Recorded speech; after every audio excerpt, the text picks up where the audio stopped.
नमस्कार सर। नमस्कार जी, नमस्कार। क्या नाम है आपका? दास का नाम पंडित भगवती प्रसाद तिवारी है। कहाँ से आए हैं आप? मैं जिला देवास खातेगांव से आया। आप संत रामपाल जी महाराज जी की शरण में कब आए? मैं दास 2021 में आ गया था। तो संत रामपाल जी महाराज जी की शरण में आने से पहले आप क्या भक्ति साधना करते थे? हम हमारे परिवार के द्वारा जो भी भक्ति साधना बताई गई बचपन से, और आम रूप से जो हर घरों में हिंदू परिवार सनातन धर्म के मानने वाले जो पूजा होती सामान्य रूप से वही पूजा, देवी देवता अपने गणेश जी, दुर्गा जी, हनुमान जी, शिव जी और भी देवी देवता जो कुल के देवता है, वही पूजा आराधना हम करते थे। सर, हमने सुना है कि आप कथावाचक भी रह चुके हैं, तो आप खुद कथा करते थे, तो ऐसी क्या ज़रूरत आन पड़ी कि आप संत रामपाल जी महाराज जी की शरण में आ गए?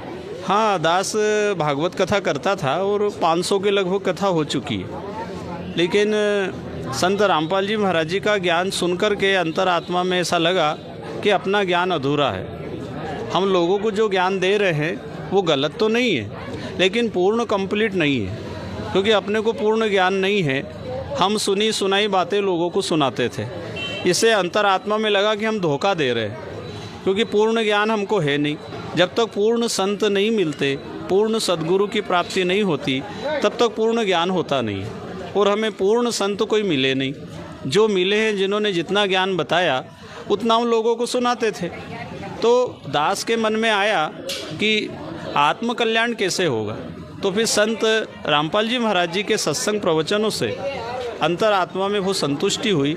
फिर हमने इनको गुरु बनाया, नाम दीक्षा लिया। सर, आप एक गुरु पदवी पे रह चुके हैं, तो ये एक विचारणीय विषय है कि आपने भी कुछ ज़रूर सोचा समझा होगा, तो आप संत रामपाल जी महाराज जी की शरण में आए। तो आपने संत रामपाल जी महाराज जी के प्रवचनों में ऐसा क्या देख लिया जो आप संत रामपाल जी महाराज जी की शरण में आ गए?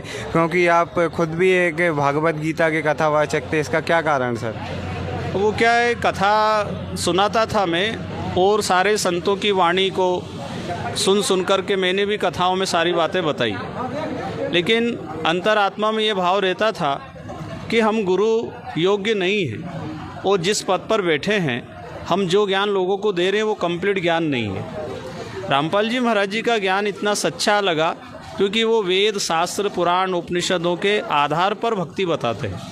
उन्होंने कोई भी बातें ऐसे मन माने ढंग से नहीं बोली, प्रमाण से सारी बातें उंगली रख रख करके वो हर ग्रंथ को बताते हैं कि किसमें क्या लिखा है। इसलिए सच्ची भक्ति साधना संत रामपाल जी महाराज जी ने बताई, और सभी धर्म, सभी ग्रंथ, सभी संप्रदाय, सभी पंथ के लोगों के ज्ञान के आधार पर एक भगवान की बात बताते हैं, एक सनातन धर्म की बात बताते हैं कि जब भगवान एक है, धर्म सबका एक है। लेकिन आज अलग अलग प्रकार से कितने धर्म बन गए।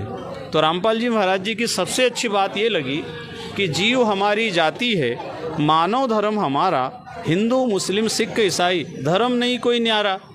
आज इतने सारे धर्म बन गए, इतने सारे धर्म गुरु बन गए, और सब मनुष्य जीवन अनमोल है, उसको सफल बना नहीं सकते, क्योंकि सब कहीं ना कहीं अपने ज्ञान के द्वारा सबको भ्रमित कर रहे हैं। कोई ये स्वीकार नहीं कर रहा कि हमारा ज्ञान अधूरा है। लेकिन दास को जब कमी महसूस हुई, अपनी औकात का पता चला कि मुझे पूरा ज्ञान नहीं है, और लोगों को मैं जो बात कह रहा हूँ वो बात अधूरी है, उनका जीवन सफल बने उतना ज्ञान मेरे पास नहीं है। इसलिए मैं रामपाल जी महाराज जी को पूर्ण संत सद्गुरु मानकर उनसे दीक्षा ली है। सर, आपने एक बात का जिक्र किया, आत्मकल्याण। तो ये आत्मकल्याण का विषय क्या है? क्योंकि जो आज की डेट में सभी धर्मगुरु हैं वो सभी आत्मकल्याण की बात करते, तो ऐसा क्या ज़रूरी है कि संत रामपाल जी महाराज जी आत्मकल्याण कर सकते हैं? बात आपने सही बोली है। सारे संत बता यही रहे हैं कि इससे मोक्ष हो जाएगा, इससे आत्मकल्याण हो जाएगा, लेकिन प्रमाणित ज्ञान नहीं है उनका। उन्होंने जो बातें बताई है अच्छी बातें बता रहे हो, लेकिन जीवन सफल हो, आत्मकल्याण हो, मोक्ष की प्राप्ति हो, ये विधि परफेक्ट नहीं है। क्योंकि संत रामपाल जी महाराज जो विधि बताते हैं वो गीता के आधार पर, वेद के आधार पर, और कुरान, पुराण, बाइबिल, सभी धर्म ग्रंथों के आधार पर एक भगवान और एक भक्ति विधि बताते हैं। वो उनकी भक्ति विधि को हर एक प्राणी के लिए वो कामयाब है, क्योंकि मनुष्य जीवन इतना अनमोल है ये बार बार मिलता नहीं। कबीर साहब की वाणी है, मानव जन्म दुर्लभ है, मिले ना बारंबार, तरुवर से पत्ता टूट गिरे, बहुर न लगता डार। तो ये आत्म कल्याण के लिए मिला हुआ शरीर है। इसलिए एक गुरु से अगर हमें संतुष्टि नहीं हुई है तो हमें ज़रूर सच्चे संत गुरु की तलाश करना चाहिए।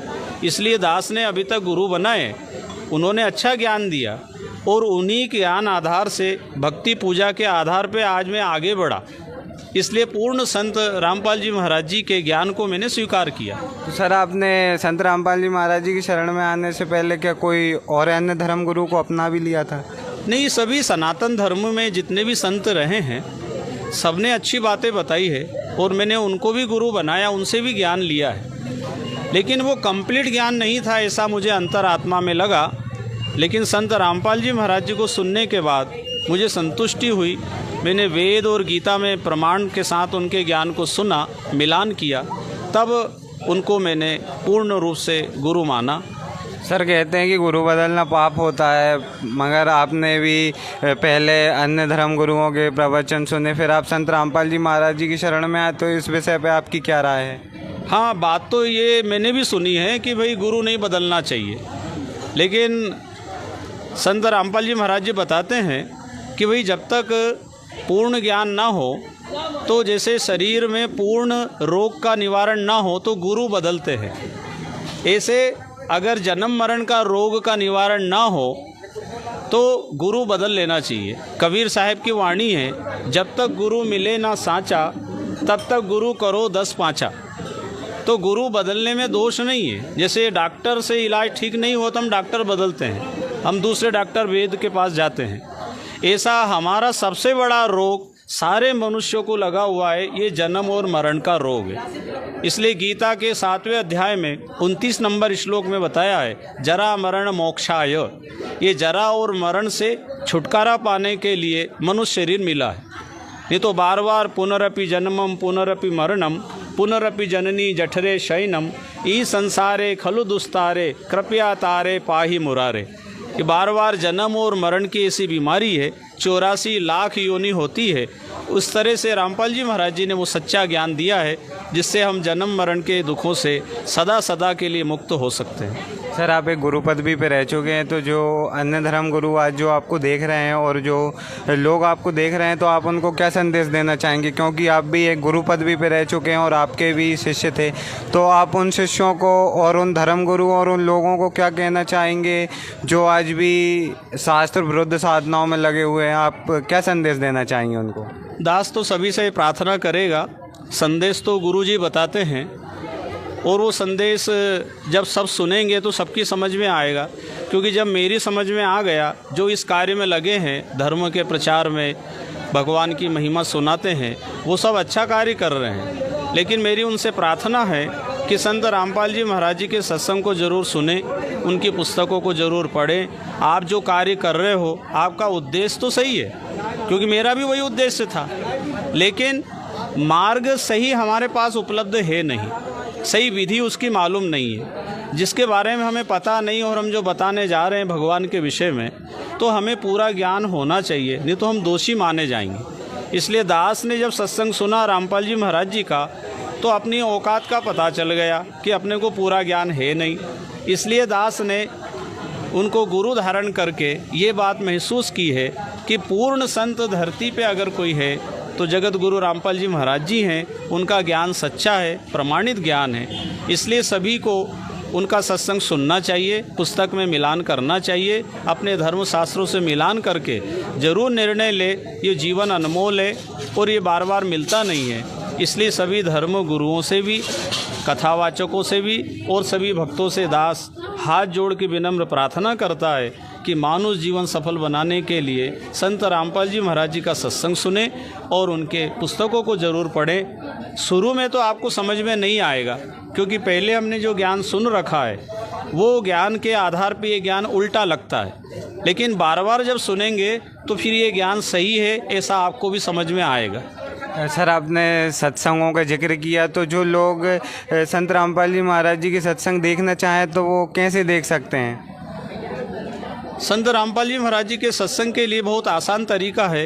एक तो टीवी चैनलों पर भी आता है, प्रातः 6 बजे ईश्वर टीवी पर, दोपहर 2 बजे श्रद्धा चैनल पर और शाम को 7:30 बजे साधना चैनल पर प्रतिदिन सत्संग आते हैं। इसके अलावा सोशल मीडिया, मोबाइल इतना अच्छा तरीका है, उस पर आप यूट्यूब पे भी सर्च करेंगे, फेसबुक पे संत रामपाल जी महाराज जी के नाम से, तो उनकी सारी वीडियो सत्संग आपको घर में, खेत में, बस में, बाज़ार में, जहाँ भी आप सुनना चाहेंगे तो उसका लाभ ले सकते हैं। धन्यवाद सर।